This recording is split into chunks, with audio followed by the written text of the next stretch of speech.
At my retirement party, my daughter-in-law was mean to everyone. "You're a grumpy old woman who has always been jealous because my parents have money," she said. My son sat quietly and didn't say anything. I didn't answer back. I just smiled.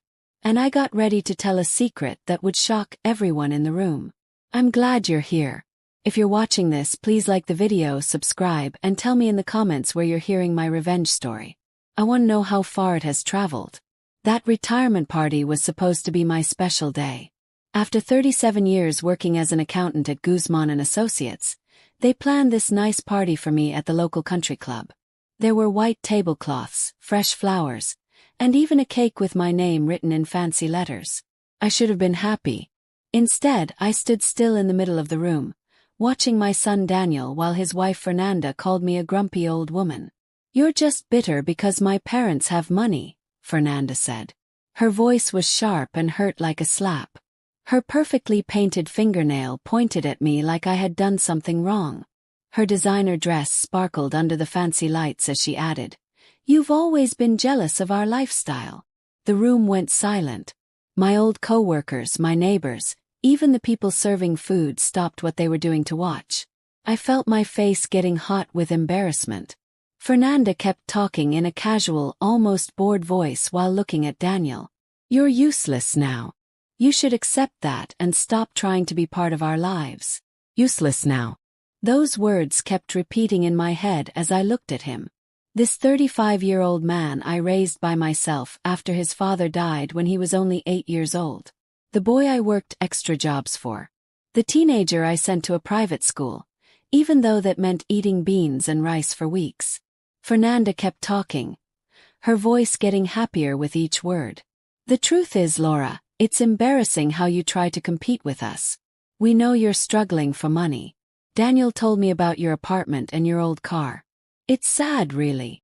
She turned to the guests, acting like she was performing on stage. "She keeps trying to give us money advice when she can barely pay her own bills. It's pathetic." People started whispering. I saw pity in their eyes.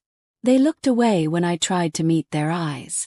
Mrs. Perez, my neighbor, even nodded her head sadly, as if I was someone who needed charity. That's when something inside me broke. Not a loud explosion of screaming and anger, but a quiet one that feels like a door closing forever. I took a deep breath and smiled. Not the fake smile I had been wearing all night, but a real one that comes when you finally stop pretending. "Fernanda, honey," I said. My voice was clear in the silent room. "Since you mentioned money, I think it's time we talked about something." She rolled her eyes dramatically. "Oh, here we go.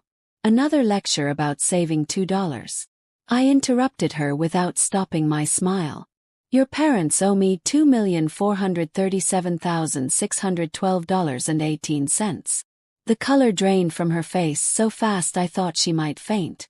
In fact, she stumbled a little and grabbed Daniel's arm so she wouldn't fall.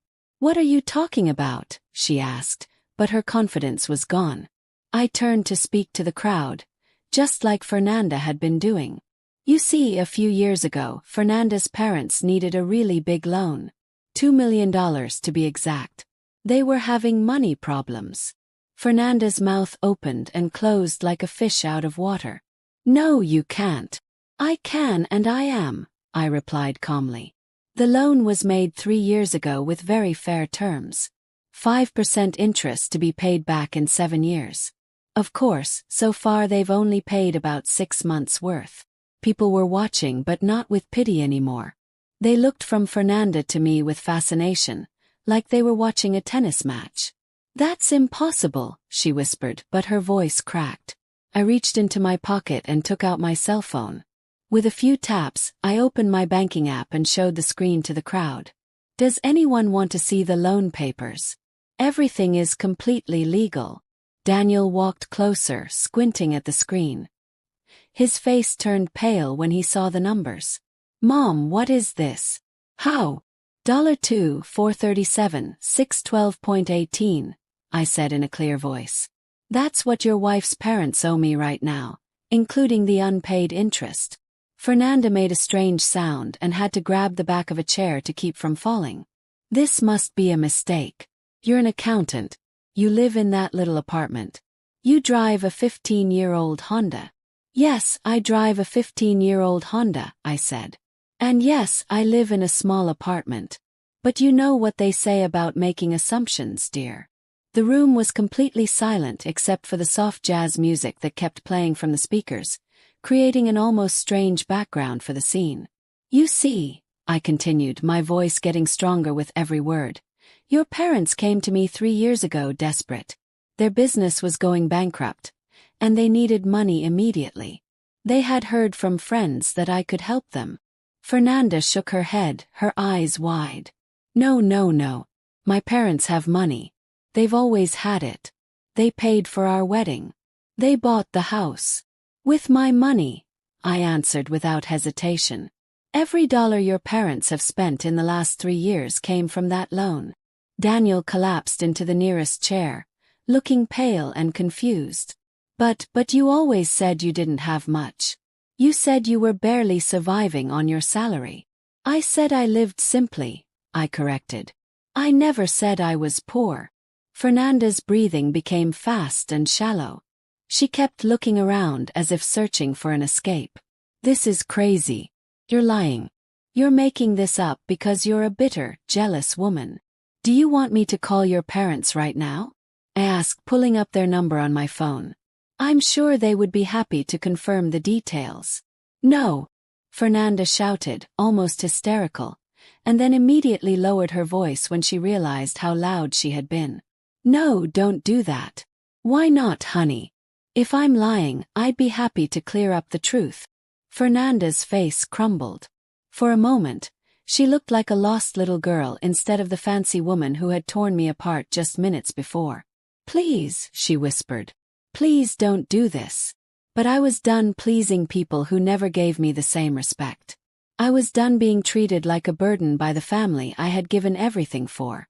I looked around at all the faces watching me now with respect and curiosity. Then I looked at my son, still slumped in his seat, trying to understand what he had just heard. Enjoy the rest of the party, I said, putting my phone in my purse. I think I'm going to go home now. As I walked toward the door, I heard Fernanda's voice behind me, sharp and desperate. Laura, wait. We have to talk. We have to. But I didn't stop. I didn't look back. I kept walking, and with every step, I felt lighter than I had in years. The valet brought my 15-year-old Honda around, and as I drove away from the country club, I couldn't help but smile. Tomorrow, I thought, was going to be a very interesting day. That night, I barely slept. Instead, I sat in my small living room with a cup of tea, surrounded by photo albums and financial papers I hadn't looked at in years. The silence felt different. Not like loneliness but like calm. For the first time in decades, I wasn't worried about disappointing someone. The photos told a story I had almost forgotten. There I was at 28, holding little Daniel in the hospital, my face exhausted but glowing. My husband Robert had died just 2 months earlier in a construction accident, leaving me with a house payment, a newborn baby, and exactly $590 in the bank. I ran my finger over the photo, remembering that scared young woman who didn't know what she could do. The insurance money from Robert's death was small, barely enough to cover the funeral and a few months of house payments. Everyone told me to sell the house, move in with my mother, and accept any help I could get. But something inside me refused. That was Daniel's house. It was the place where his father had painted the bedroom walls blue and built shelves for books we never got to read together. So I kept the house and got a job. Not just any job, but one at Guzman and Associates, a small accounting firm that needed someone willing to work odd hours for low pay. I started as a receptionist, but I watched everything and learned everything. Numbers always made more sense to me than people. In 2 years, I was handling the accounts of 3 of their biggest clients. In 5 years, I was basically running the entire money side of the business while Hector Guzman played golf and had lunch with clients. He paid me just enough to keep the lights on and food on the table, but I was building something else on the side. Started small. I noticed mistakes in how clients organized their businesses, tax benefits they were missing, investments they were ignoring.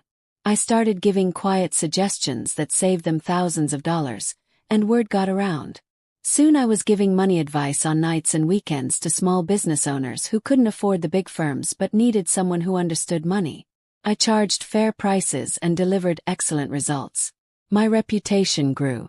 By the time Daniel was in middle school, I was managing investment portfolios for a dozen local businesses. I had started my own consulting firm, kept it low-key, and put the profits into carefully chosen stocks and real estate. I lived simply, drove used cars, and let everyone think I was barely getting by on my accountant's salary. The truth was, I was building an empire, a quiet, invisible empire that nobody suspected.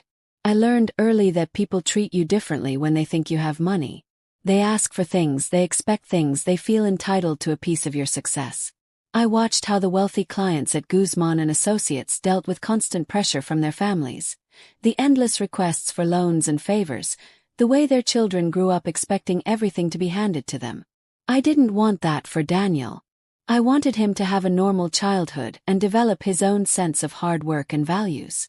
That's why I hid my growing fortune behind the appearance of middle-class struggle. I shopped at discount stores, clipped coupons, and complained about prices just like my neighbors. But I also made sure Daniel never lacked anything important. The private school tuition magically appeared every semester. The college funds showed up when needed. And there was always money for what really mattered. I just made it look like I was stretching every dollar and sacrificing for his sake. Looking back, I realized the mistakes in my plan. I focused so much on not spoiling Daniel that maybe I went too far. He grew up believing we were just scraping by, that every opportunity he had was the result of my struggle and sacrifice. In part it was true, but he never understood how much I had actually built, the security I had created for both of us. When Daniel graduated from college with a business degree, I quietly used my contacts to help him get his first job. When he wanted to open his own consulting firm, I arranged for several of my clients to be his first customers. When he decided to expand, I made sure the bank approved his loan application. He thought he achieved it all on his own, and in many ways he had. I had raised him to be smart and hardworking. But I was also paving his way in ways he never imagined. Then came Fernanda. I remember the first time Daniel brought her over for dinner. She was beautiful in that polished, expensive way that spoke of fancy club memberships and European vacations. Her clothes were designer, her jewelry was real, and her confidence was unshakable. She looked at my modest apartment with barely hidden disgust, making little comments about the quaint decor and the cozy space. During dinner, she told us in great detail about her parents' recent trips to Tuscany, their new yacht, and their plans to buy a vineyard. She talked about money so naturally it was clear she had never had to worry about it in her life. When she mentioned her father owned several car dealerships in 3 states, I understood where the wealth came from. What I didn't understand was why she seemed so determined to make me feel small. "Daniel tells me you work as an accountant," she said. "That must be tough making ends meet on that kind of salary." I smiled politely and replied that it was an honest job. I didn't mention that I had just closed a consulting deal that would earn me more in 6 months than most people earn in 2 years. After they left, I couldn't shake the feeling that I had been judged and found unimportant. Fernanda had looked at my small apartment, my simple way of life, and dismissed me. I told myself it didn't matter, that her opinion held no weight. But as her relationship with Daniel got more serious, I began to notice changes in him. He started making comments about my situation, asking if I needed help with bills, suggesting that maybe I should move to a smaller place to save money. His tone sounded sincere, but it hurt. My own son was starting to see me through Fernanda's eyes. The wedding was a huge event that cost more than most people's houses. Fernanda's parents spared no expense. They flew in flowers from Holland and hired a string quartet that had played for European royalty. I wore a simple dress from a department store and sat in the 3rd row, watching my son marry into a world that made my life seem unimportant by comparison. After the wedding, the distance grew. Daniel and Fernanda moved into a house that her parents had helped them buy. They furnished it with antiques and art that cost more than I had spent on furniture in my entire life. When I visited, I felt like a tourist in a museum, afraid to touch anything. Fernanda was always polite, but it was the kind of politeness you show a service person or a distant relative. She would ask about my job with fake interest. She would comment that my little car was cute. She would offer to take me shopping for better clothes. Every meeting left me feeling smaller and less important. And Daniel, perhaps without realizing it, began to adopt her way of seeing things. He stopped asking for my advice on his business decisions. He stopped calling as often. When we did talk, the conversation felt forced, like he was checking in on an elderly relative out of obligation, not talking to his mother. That's when Fernanda's parents contacted me. It was 3 years ago on a Tuesday night when my phone rang with an unknown number. On the other end was Margaret Morales, Fernanda's mother. Her voice tight with desperation. "Laura, I hope you don't mind me calling," she said. "But we're in trouble, and someone mentioned you might be able to help." The story came out in halting pieces.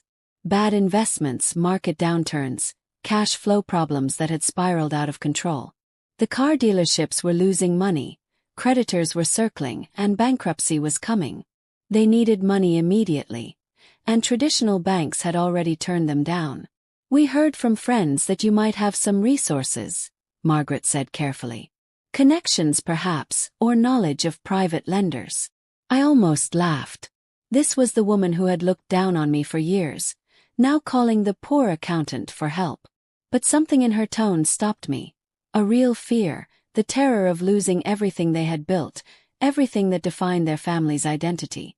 Could have said no. I probably should have. But I thought of Daniel, how devastated he would be if his wife's family lost everything.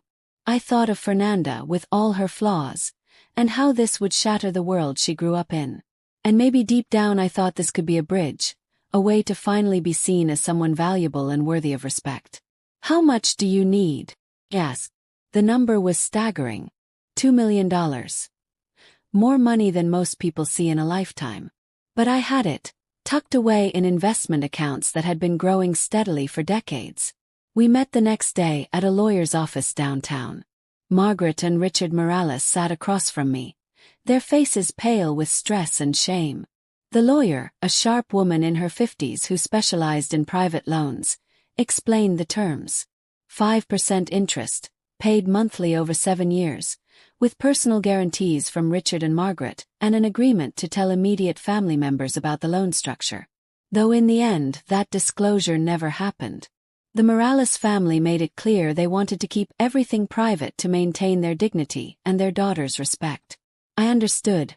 Pride is a powerful force, and they had already swallowed a lot of it by asking me for help.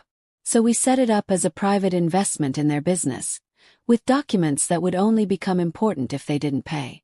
To everyone else, including Fernanda and Daniel, it would seem like the Morales family had found an angel investor. Not that they were borrowing money from the woman their daughter treated like a charity case. For the first few months, everything went well. Payments arrived on time.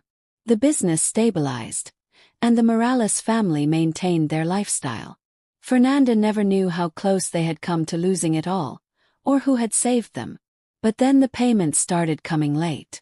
Then they stopped coming at all. Now, sitting in my living room with the loan documents spread across the coffee table, I understood what I should have seen from the beginning. The Morales family wasn't just borrowing money. They were buying time, keeping up appearances, hoping something would change. And when nothing did, they simply decided to ignore what they owed. After all, what could a poor accountant do? They were about to find out. The morning after my retirement party, I woke with a clarity I hadn't felt in years. The fog of hurt and confusion that had clouded my judgment was gone, replaced by something sharper, more focused. I made my coffee, sat at my kitchen table and started making calls. The first was to my lawyer, Patricia Ramirez. I had worked with her for years to organize my investments and consulting contracts, but we had never been close. That was about to change. "Patricia, it's Laura Mendoza. I need to schedule a meeting as soon as possible. It's about the Morales loan and some other matters that have come up." Her voice sharpened with interest. "Has there been any development with the payment situation?" "You could say that. Can you see me this afternoon?" "I'll make time." The second call was to Mark Chavez, my financial advisor. Mark had been managing my investment portfolio for 15 years and was one of the few people who truly understood how much money I had. He was also incredibly discreet, which had always worked in my favor. Mark, I need you to do a full analysis of all accounts connected to Daniel Mendoza. Loans where he's listed as a guarantor, lines of credit, investments, everything. I want a complete picture of his finances. There was a pause on the other end. Laura, is everything okay? You sound different. Everything is about to change. How long will it take you to get that information? Give me 24 hours. The third call was the hardest. I dialed my son's number, knowing that after what happened last night, our relationship had changed forever. He answered on the fourth ring, his tone cautious. Mom, is that you? How are you feeling today? I feel pretty good. In fact, better than I have in a long time. I kept my voice pleasant but firm. I was hoping you and Fernanda could come by tonight. There are things we need to discuss. About last night, Mom. Fernanda is very upset. She barely slept. Maybe we should wait a few days for things to cool down. No, Daniel. Tonight at 7. It can't wait. I hung up before he could argue. The meeting with Patricia that afternoon revealed more than I imagined. She spread the Morales loan documents on the table along with several files I hadn't seen before. Laura, there's something you should know about the Morales situation. They've been looking for refinancing options for the last 6 months. They've contacted 3 private lenders trying to combine their debts. I felt my stomach tighten. What kind of debts? Beyond your loan, they owe approximately $6.8 million to various creditors. Credit cards, payments to suppliers, defaulted equipment leases. They've been using your money to make minimum payments on everything else while letting your loan slide. The betrayal hurt, but it wasn't the worst of it. Patricia pulled out another document, this one with the seal of the family court. They also filed a preliminary inquiry 6 months ago about challenging estate plans. Specifically, they wanted to understand the process for disputing wills when there are doubts about mental capacity. The room seemed to spin around me. Whose will were they talking about? They didn't specify, but given the timing and the context, I think we can guess. I stared at the document, feeling the pieces of a puzzle start to fit together. They think I'm losing my mind. All signs point to them preparing to argue that, yes. The inquiry specifically mentioned cases where older adults make financial decisions that don't match their history. Like if a mediocre accountant suddenly had $2 million to lend someone. Exactly. I leaned back in my chair, trying to process the information.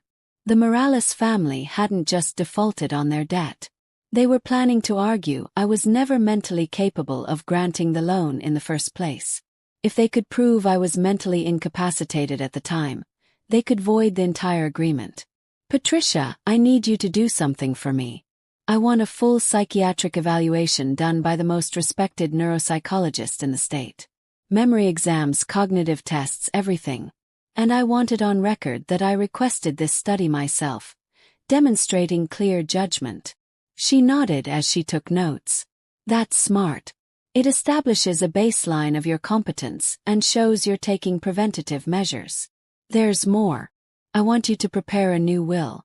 A very specific one. I spent the next hour detailing exactly what I wanted. Patricia's eyebrows rose higher with each instruction, but she wrote it all down without protest. That evening, Daniel and Fernanda arrived at my apartment at exactly 7.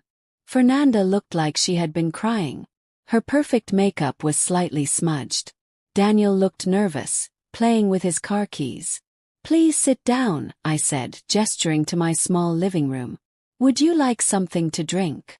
Mom, we need to talk about last night, Daniel began immediately. Fernanda's parents are very upset.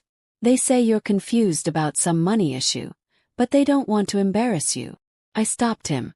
My voice cut like a knife. Stop. Just stop talking for a moment and listen. I walked to my desk and pulled out a folder I had prepared.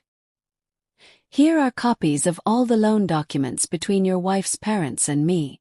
Every page is signed, notarized, and legally binding. I handed the folder to Daniel, watching his face as he flipped through the pages. His expression shifted from doubt to confusion and then to dawning understanding.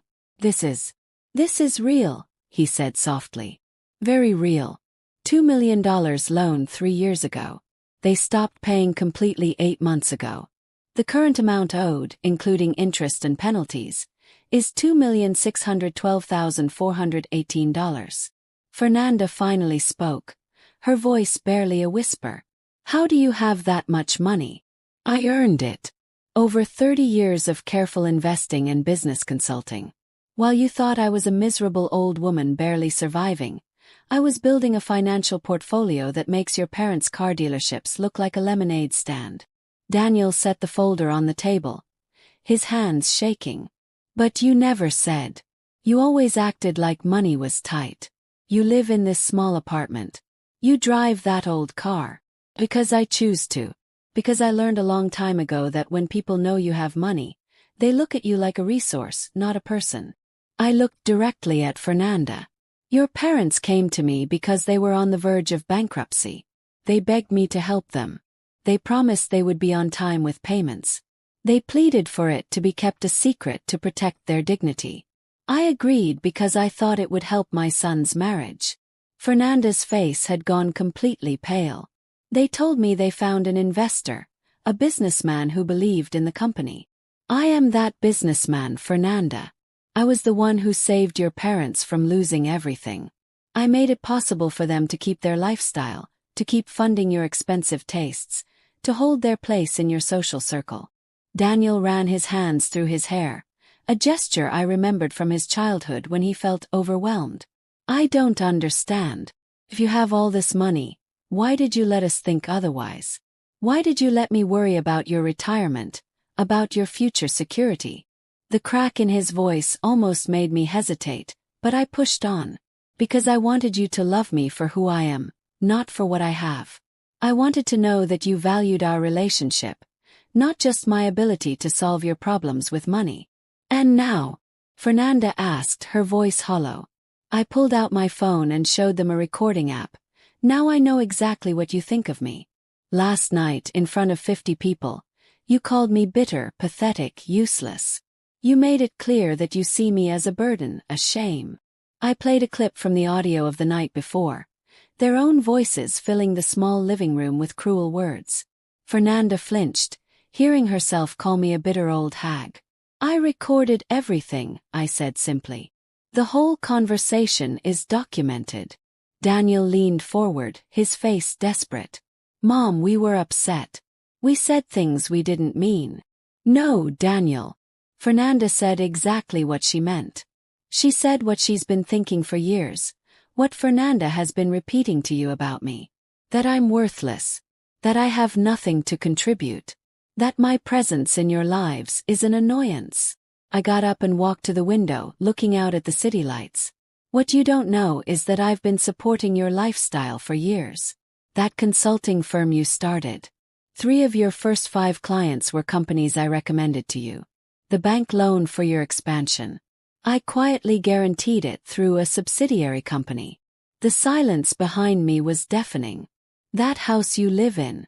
I helped structure the financing to save you hundreds of thousands of dollars in taxes and interest. Your retirement accounts, your investment portfolio, even Fernanda's jewelry collection. It was all made possible by my advice, my contacts, and my direct financial support that you never knew about. I turned to face them. Daniel looked shattered, while Fernanda seemed to be in shock. But the really interesting part is this, I continued, my voice growing colder. Today I discovered that not only have your parents been ignoring their debt to me, but they've been planning to have me declared mentally incompetent to void the loan entirely. Fernanda's mouth opened and closed without a sound. They filed inquiries with the probate court to challenge wills and estate plans. They've been setting the stage to argue that I was mentally unfit when I made the loan and that it was impossible for me to have that kind of money to lend. Daniel looked at me in horror. They wouldn't. They couldn't. Oh, they could. And they planned to do it with your help. What do you mean? I pulled the final document from my folder. This is a statement prepared by a private investigator I hired. It details conversations you've had with Fernanda's parents over the last 6 months about my supposed mental decline and your concerns about my erratic behavior with money. Daniel's face went white. That's not. I never said you were incompetent. I was just worried about you, about some of the decisions you were making. What decisions, Daniel? Like living in this small apartment when I could afford something better. Like driving that old car. Like not taking vacations or enjoying my retirement. It seemed like I was hoarding money irrationally. Or maybe I didn't understand my own financial situation. The pieces clicked into place with devastating clarity. So when Fernanda's parents needed character witnesses to back up their claim that I wasn't mentally competent to make large financial decisions, they were counting on your concerned observations as proof. I didn't know, Fernanda whispered. I didn't know they were planning something like that. But you did know about the loan. Not at first. They told me last month when you stopped answering their calls about the payments. They said you were confused, that you thought they owed you money, but that it was all a misunderstanding. I laughed, a humorless sound. A $2 million misunderstanding. They said you were getting older, that maybe you were confusing your client's money with your own. They were looking for a way to handle it gently, without embarrassing you or getting you into trouble. How considerate. Daniel shot up from his seat and began pacing the room. This is insane.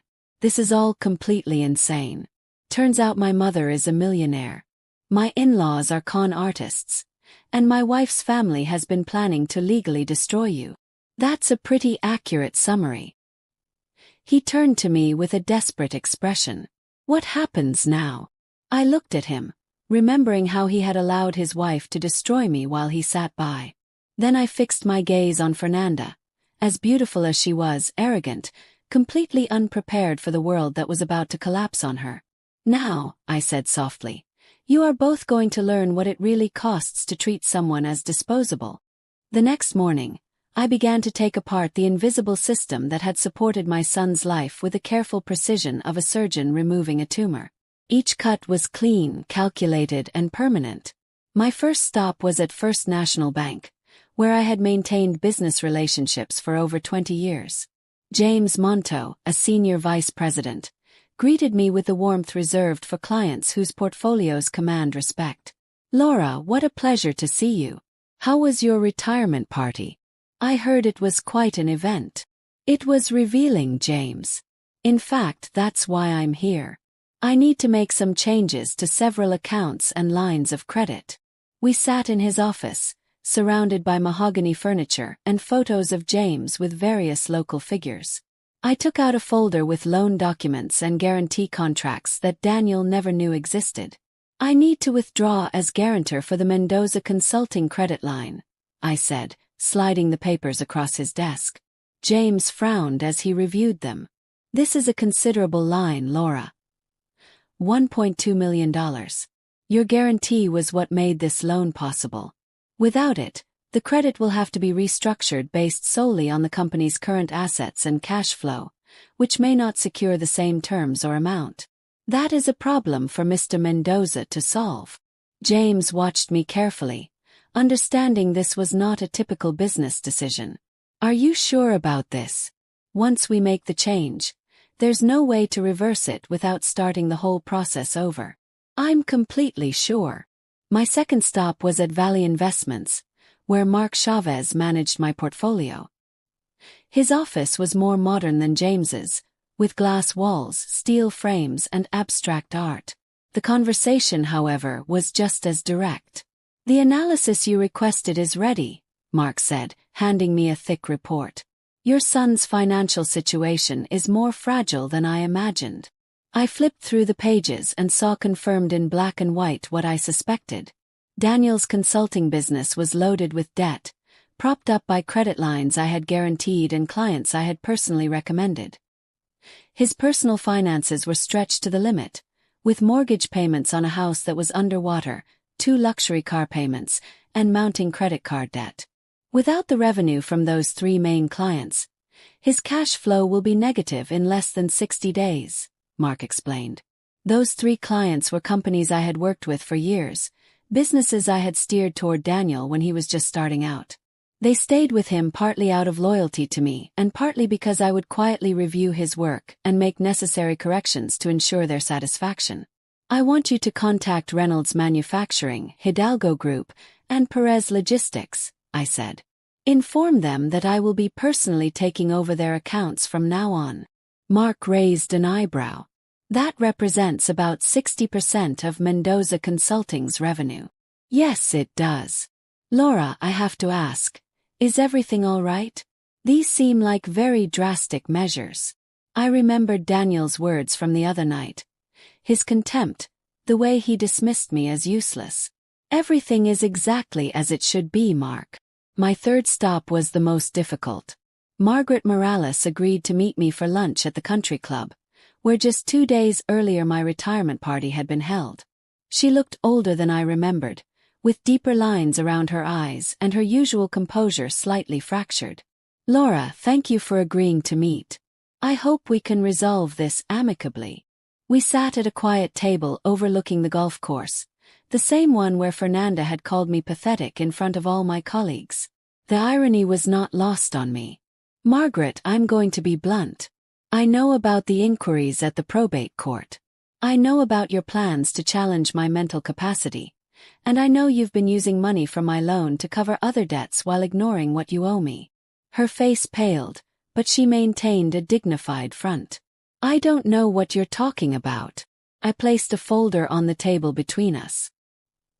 Here are copies of every financial move your family has made in the last 6 months, thanks to a very thorough forensic accountant. Would you like me to read them aloud? Margaret's hands trembled slightly as she reached for her water glass. How did you get that? That information is private. Not when you have a $2 million debt, it isn't. My lawyers have been very thorough. I opened the folder and began to read. March 15th, payment to Citibank, $38,000. March 18th, payment to VW Credit, $15,000.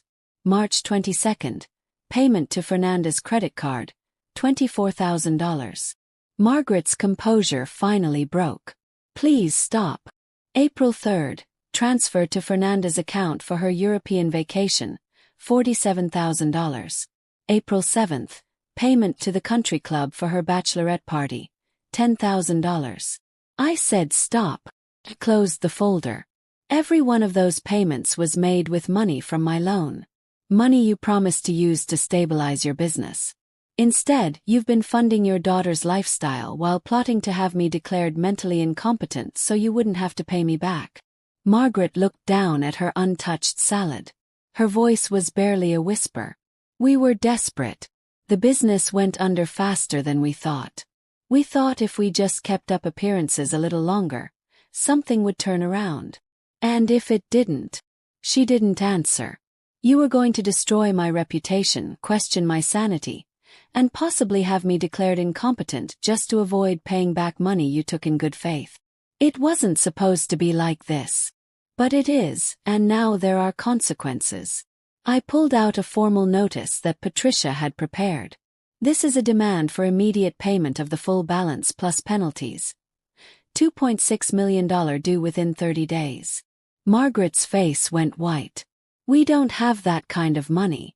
You know we don't. Then you'll have to sell assets. The dealerships, the house, the yacht I've heard so much about. Please, Laura, there must be another way. What if we work out a new payment plan? Margaret, you had a payment plan. You ignored it for 8 months while you spent my money on luxuries and planned to have me declared incompetent. There is no new plan. She was crying now, mascara streaking her face with dark lines. This is going to destroy us. Fernanda doesn't know how bad things are. This will ruin her marriage, her whole life. Her marriage is built on lies and borrowed money. Maybe it's time she learned to live in the real world. I stood up to leave, but Margaret grabbed my arm in desperation. Wait, there's something else you need to know about Daniel. I sat back down, intrigued despite myself. Fernanda has been working on him for months, convincing him you were becoming unstable.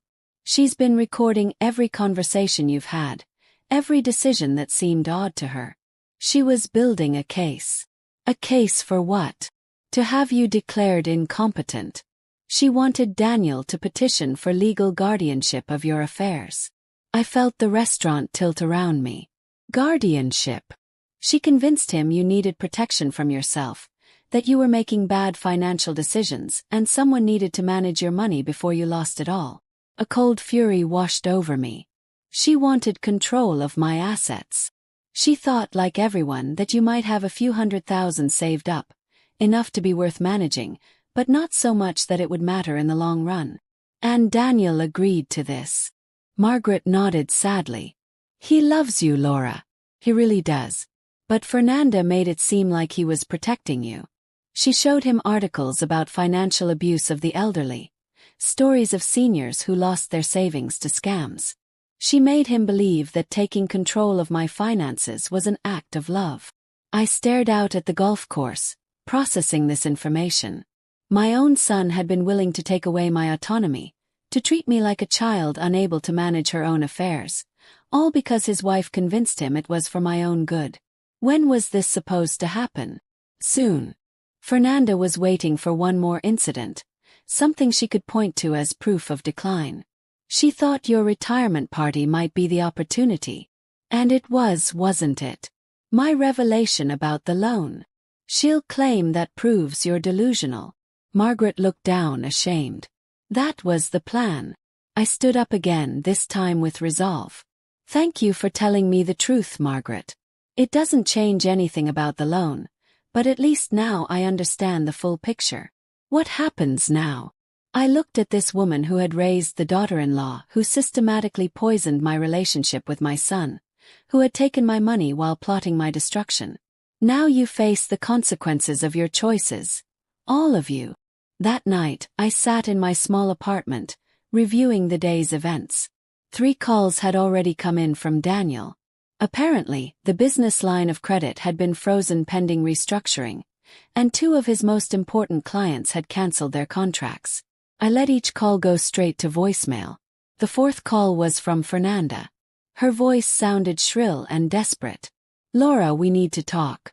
There's been a mistake with the bank, and my parents are saying crazy things about loans and money, and Daniel is having problems with his business. Please call me. We need to fix this.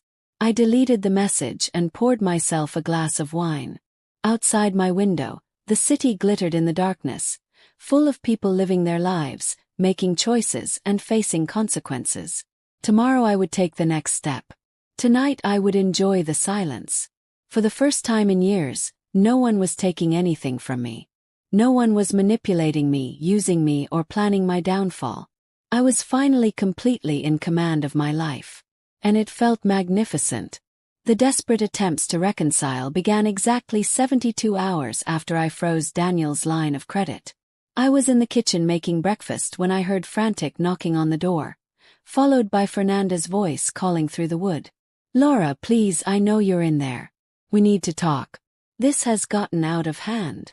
I finished buttering my toast before going to the door. Through the peephole, I saw Fernanda pacing nervously in the hallway. Her normally perfect hair was a mess, her makeup smudged. She looked like she hadn't slept in days.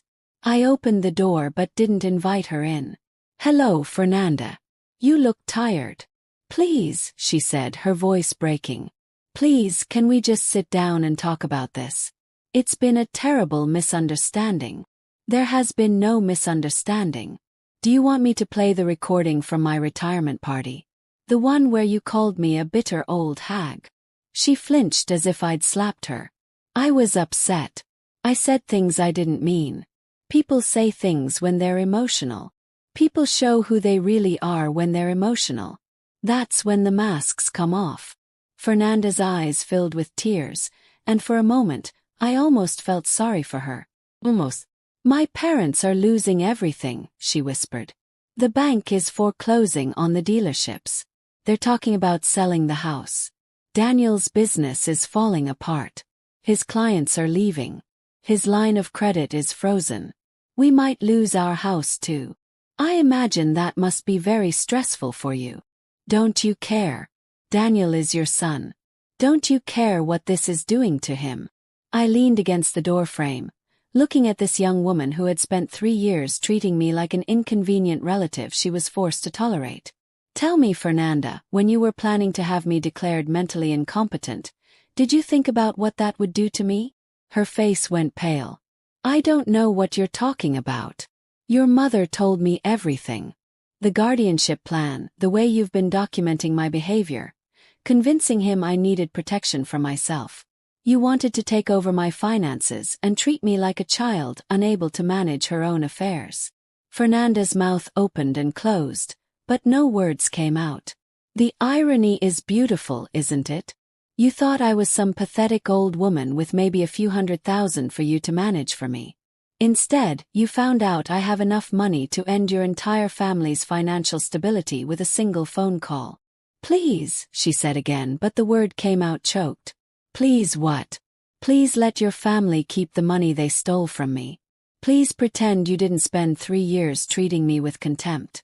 Please ignore that you planned to strip me of my autonomy. I took a step back into my apartment. The answer is no, Fernanda, to all of it. I closed the door before she could reply, but I could still hear her sobbing on the other side.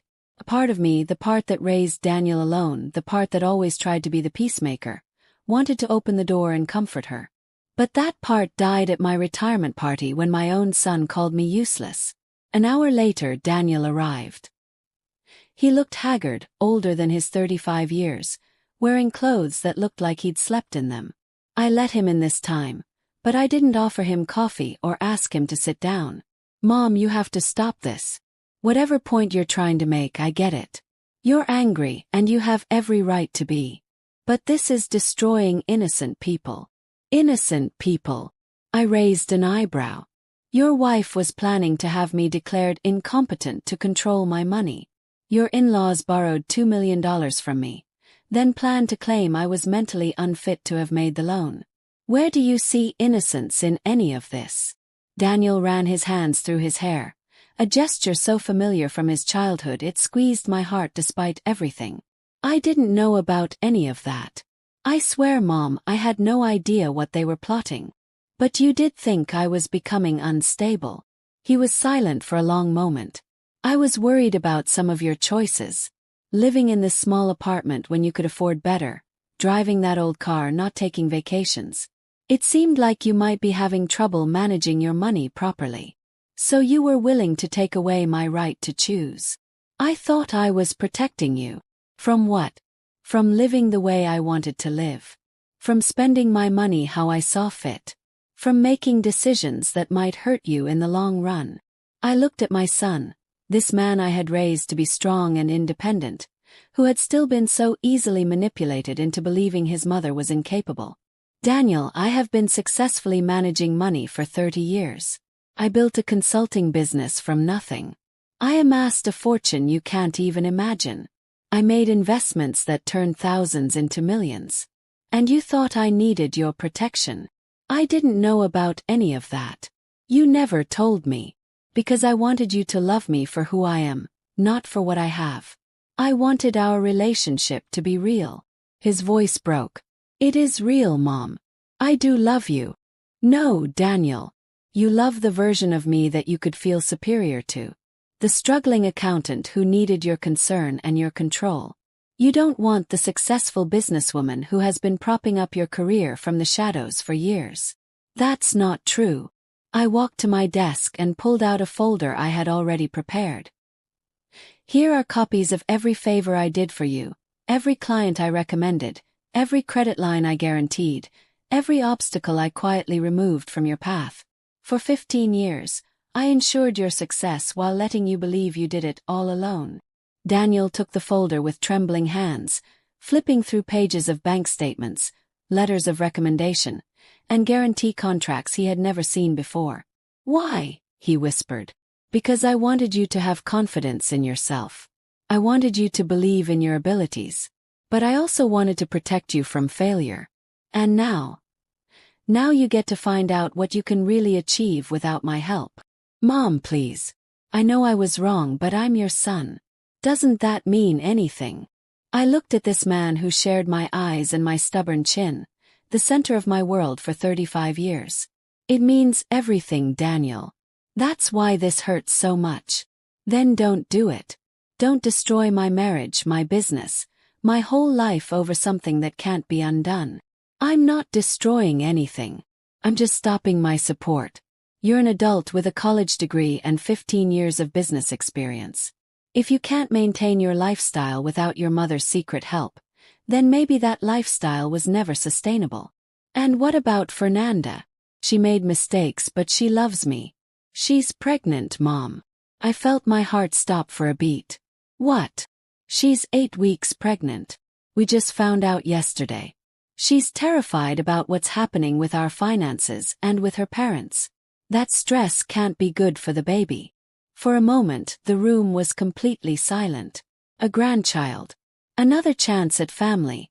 At a love that wasn't tainted by manipulation and greed. Then I remembered Fernanda calling me pathetic, and Daniel saying I was useless. The guardianship papers that would have stripped me of my autonomy. Congratulations, I murmured. Mom, please, for the baby's sake, can't we find a way to fix this? I walked to the window, looking out at the city that had been my home for so many years. Somewhere, Margaret and Richard Morales were probably meeting with bankruptcy lawyers. In another corner, Fernanda was crying over bank statements and foreclosure notices. I'll make you a deal, I said finally. Daniel's face lit up with hope. Full repayment of the Morales loan within 60 days. $2.6 million. His face fell. You know they don't have that kind of money. Then they'll have to sell assets. Houses, businesses, investments, jewelry, everything. That will leave them with nothing. It will leave them with their health and their freedom. That's a lot more than they planned to leave me. And my business. What about the guarantees you pulled? Your business succeeds or fails on your own merit now. No more help from me. And us. What about our relationship? I turned to face him, memorizing his features as if it were the last time I would see him. That is entirely up to you, Daniel. Whether you can love and respect the real me, not just the version you thought you could control. He was crying now, silent tears streaming down his face. I never wanted to control you. I thought I was helping you. I know. That's what makes it so tragic. When he left, I stood in my quiet apartment as the afternoon faded into night. The silence felt different now, heavier. I was getting what I demanded: respect, acknowledgement, consequences for those who hurt me. But the cost was higher than I'd imagined. A grandchild was coming, and I might never know them. My son might never forgive me for this. The family I had cared for and protected for 35 years was crumbling around me. But for the first time in a long time, no one was taking advantage of me. No one was manipulating me or planning my downfall. I was finally free to be exactly who I was, with no apologies or explanations. The question was freedom worth it if the price was being alone? I poured a glass of wine and watched the sun set over the city, knowing that the next day would bring new challenges, new decisions, new consequences. But tonight I was simply Laura Mendoza, successful businesswoman, millionaire, survivor, and that would have to be enough. 6 months later, I stood in the lobby of the Sun Tower, wearing a custom-tailored navy blue suit that cost more than most people's monthly salary. The marble gleamed under my feet, reflecting the crystal chandeliers that bathed the space in warm light. This building now belonged to me, one of 3 commercial properties I had purchased in the last month. The elevator took me to the 15th floor, where glass doors were etched with the inscription, Mendoza Financial Consulting, Private Wealth Management. My new office took up the entire floor, with floor-to-ceiling windows offering a view of the entire city that had been my home for so many years. My assistant, Clara, a sharp woman in her 40s who came highly recommended, greeted me with the morning's agenda. Good morning, Mrs. Mendoza. You have the Peterson consultation at 10, lunch with the Mayor's Economic Development Committee at 12, and the interview with Forbes at 3. Thank you, Clara. Any messages? Several. Your lawyer called about the Morales bankruptcy proceedings. Everything has been finalized.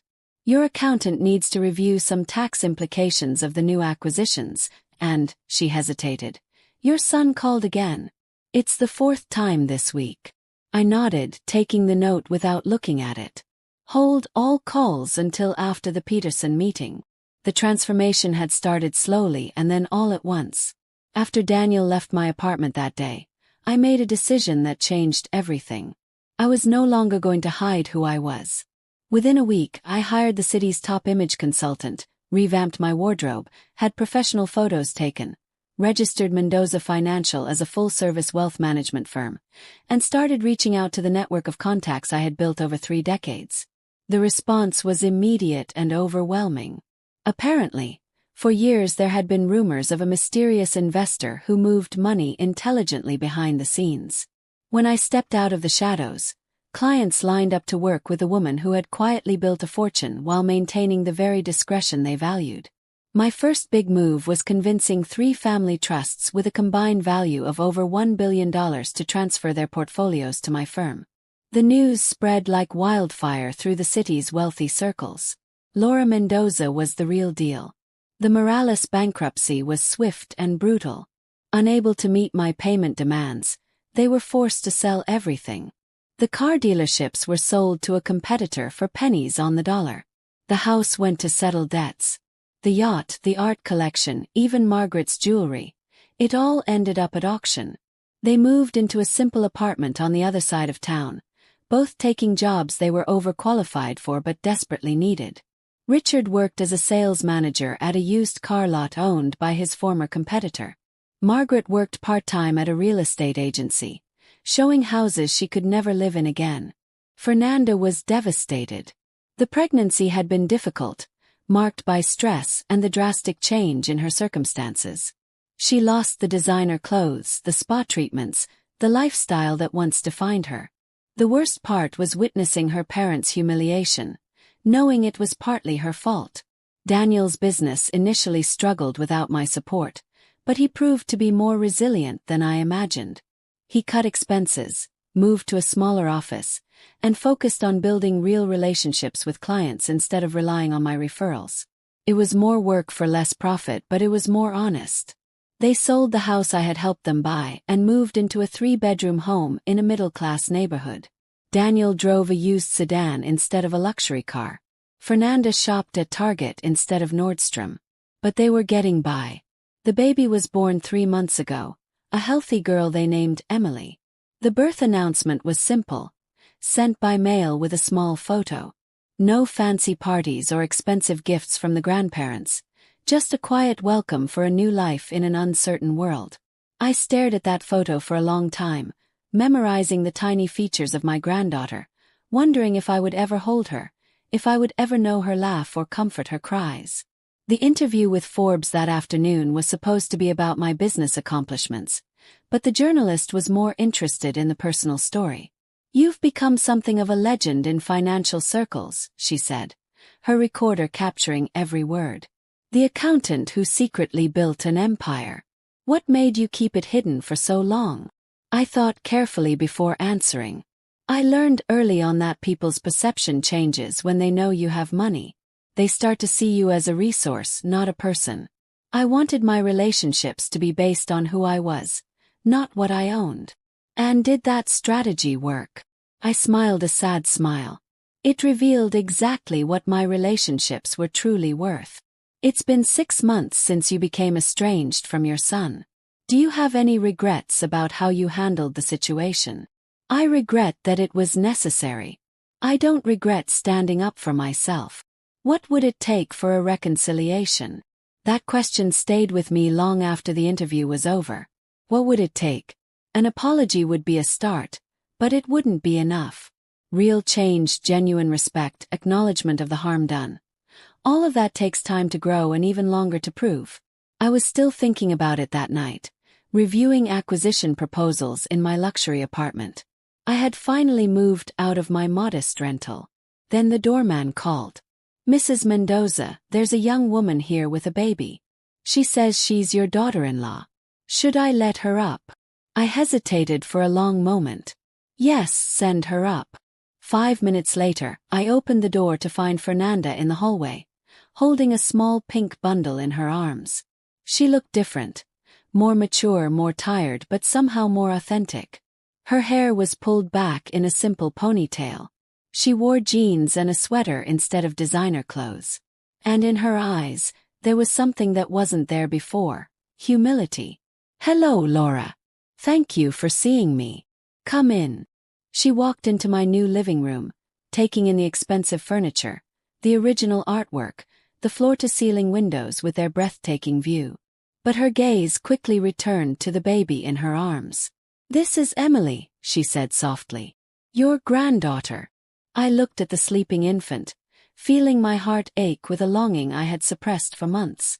She had Daniel's nose and what looked like my chin. "She's beautiful. Do you want to hold her?"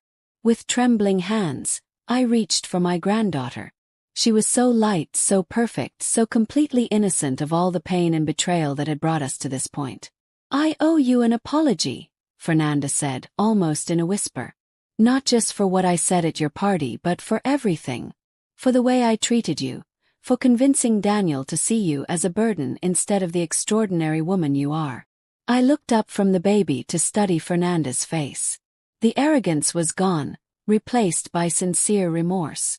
"I was spoiled, arrogant, and cruel," she continued. "I thought money and status were the only things that mattered. I looked down on you because I thought you had less than me, and I felt threatened when I found out you had more. And now I understand what my parents did to you, what I did to you. We took advantage of your generosity and your love for Daniel. We planned to take away your autonomy. We treated you like you were disposable." She was crying now, silent tears she didn't try to wipe away. "I know you have every right to hate me. I know I don't deserve your forgiveness. But I wanted you to know that I understand now how wrong I was. And I wanted you to meet your granddaughter." I held Emily closer, breathing in that sweet baby scent, feeling her tiny heart beat against my chest. "What does Daniel know about this visit?" "Nothing. He doesn't know I'm here. He thinks you'll never forgive us, that we've lost you forever."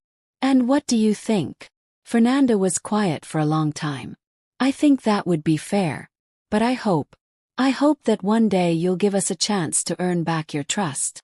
That would take time. Years, probably." "I know. And it would require real change. Not just words, actions, proof." "I understand." Emily stirred in my arms, making soft baby noises. I looked at her perfect little face and felt something shift inside me. The anger was still there, the hurt, the betrayal. But there was also love. Not for Fernanda, not yet, but for this innocent child who deserved better than the legacy of pain her family had created. "I'm not ready to forgive," I said finally. "I may never be. But I am willing to consider the possibility that people can change." Fernanda's face lit up with hope. "Baby steps," I warned. "Supervised visits with Emily. Family therapy with Daniel. Complete transparency about your finances and decisions. And if there is ever another betrayal, any attempt to manipulate or take advantage, it's over for good." "Yes," she replied immediately. "Yes, absolutely. And Fernanda." "Yes. I'm not the same woman who hid her accomplishments to make others comfortable. I will never again pretend to be less than I am. If we are going to rebuild this relationship, it will be with complete honesty about who we all really are." She nodded, wiping her tears. "I wouldn't want it any other way." As she was getting ready to leave, I made a decision that surprised even me. "Fernanda," he turned hopeful, "tell Daniel he can call me. Not to apologize or make excuses, but to talk about Emily, about being grandparents, about what comes next." Her smile was radiant. "I will. Thank you." After they left, I stood in my beautiful apartment, surrounded by all the symbols of my success, holding a small pink blanket that still smelled like baby powder. The silence felt different now. Not empty, but full of possibility. I had learned that freedom wasn't just about cutting off those who had hurt me. It was about choosing who to let back in, under what conditions, and with what expectations. Tomorrow Daniel would call. We would have difficult conversations about trust and forgiveness and the long road back to being a family. It wouldn't be easy, and there were no guarantees. But for the first time in months I felt something I had almost forgotten. Hope. The city glittered beyond my windows, full of people making their own choices, facing their consequences, rebuilding their lives. And somewhere in that vast tapestry of human experience, my granddaughter was sleeping peacefully, dreaming baby dreams in a world where her grandmother was finally completely, authentically herself. And that was enough. That was everything. The story we tell is fictional, but it is based on some real events. The names and places have been changed to protect the identity of those involved.